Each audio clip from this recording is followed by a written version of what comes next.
Hey, what's going on, everybody? Welcome back to the channel. If you're wondering why I am soaking wet, well, it is hot out here. It's probably like 96 degrees, absolutely no breeze, and I had to just dump a couple bottles of water over me. I'd jump in the water right now, but there's an algae bloom that I don't fully trust.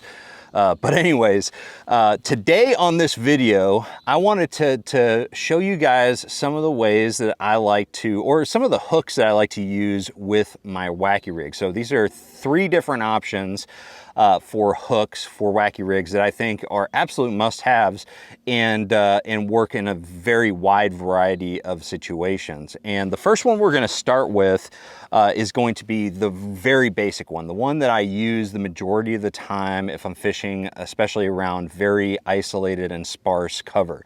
You know, if cover's really not a big deal, I want to have a fairly exposed hook, you know, in those type of scenarios, so I can get the best hooking percentage possible. And so, you know, I like to use a small finesse hook like this one right here. This is a wide gap finesse hook that is specifically designed for Wacky rigging. This is the WRM 201 from Hayabusa, and it is just a phenomenal all-around Wacky rig hook that has that wide gap, so you can actually use it with, you know, a wider bodied baits like stick baits, like the zinkers and things like that.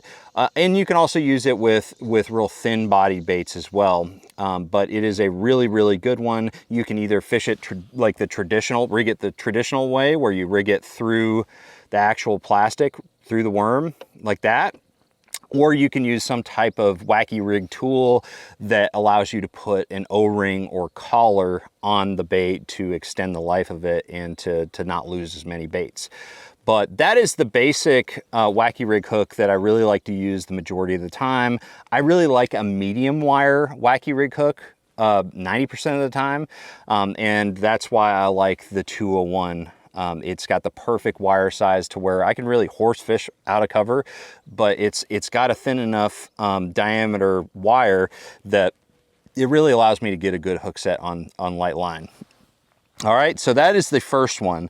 The next one that I really like to use a lot, where did I put that sucker? Let me find it real quick.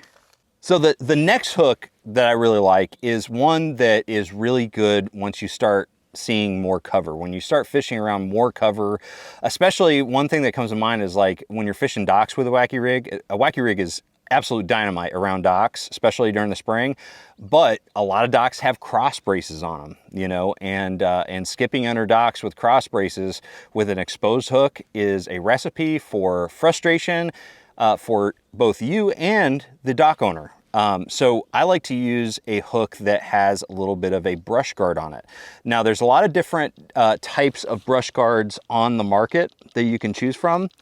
I really prefer to use ones that are made of some type of nylon or like fluorocarbon, like heavy fluorocarbon. So this one right here is the WRM 201 FG. So it's the same exact hook as the 201 that I just showed you, but it has this brush guard, this you know, two-pronged brush guard on there that's made of a heavy fluorocarbon.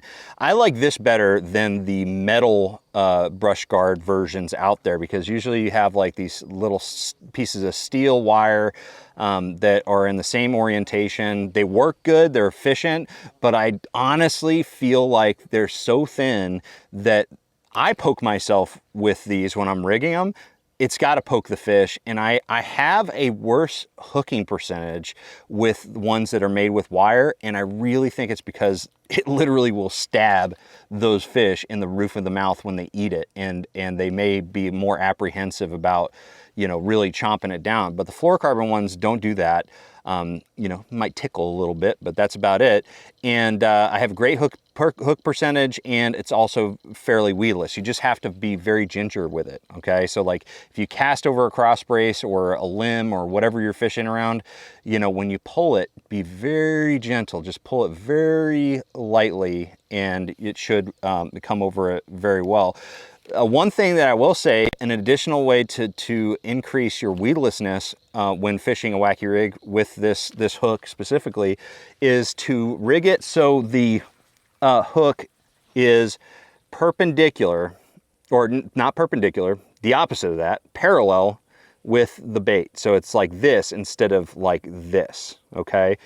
And the best way to do that is with some type of O-ring. So you slide that O-ring over with your O-ring tool, your Wacky rig tool, and then you rig it like that, okay? And the reason for that is that the worm also helps to protect the hook point a little bit. You know, in a lot of cases, I mean, it's not protecting it as it goes this way, but it does, you know, it does allow this bait to come through cover a little bit better than if you hook it like this, okay, perpendicular.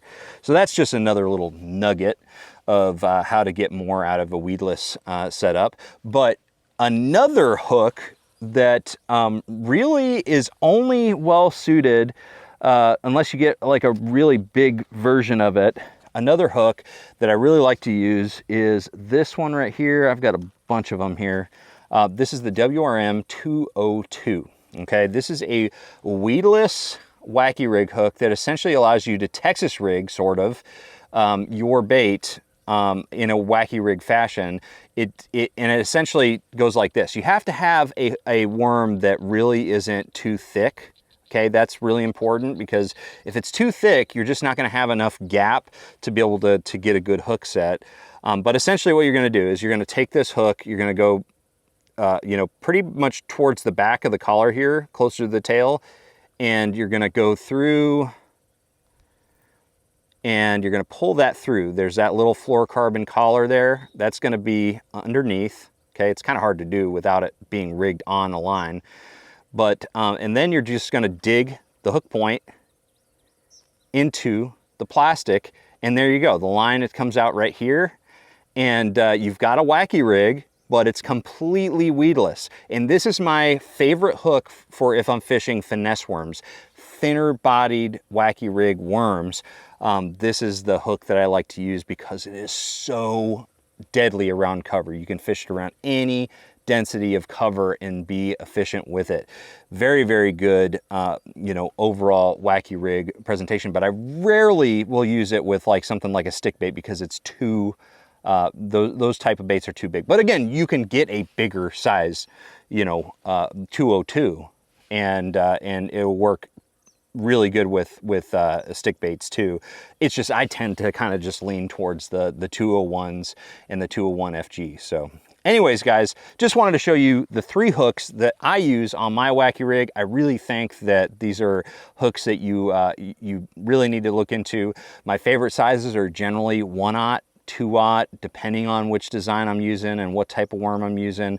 But those are kind of my favorites. So anyways, guys, thank you so much for watching. Check out the links in the description below. Those are going to direct you to the baits that I talked about today and some of the tackle that I use with the baits and the hooks that I use today. It's a great way to support the channel. So if you're looking to purchase any of the stuff that I talk about, please consider using those links. It helps support the channel. I get a little bit of a kickback. You get the same exact price, and it just keeps me motivated to do more videos like this. So on that topic, make sure that you send me any other topics you want me to cover in a future video in the comment section below, but also you can send it to sonar@sonarfishing.com. Thank you guys for watching. Make sure you like, share, subscribe. I'm going to see you out on the water. Make sure you trust the process.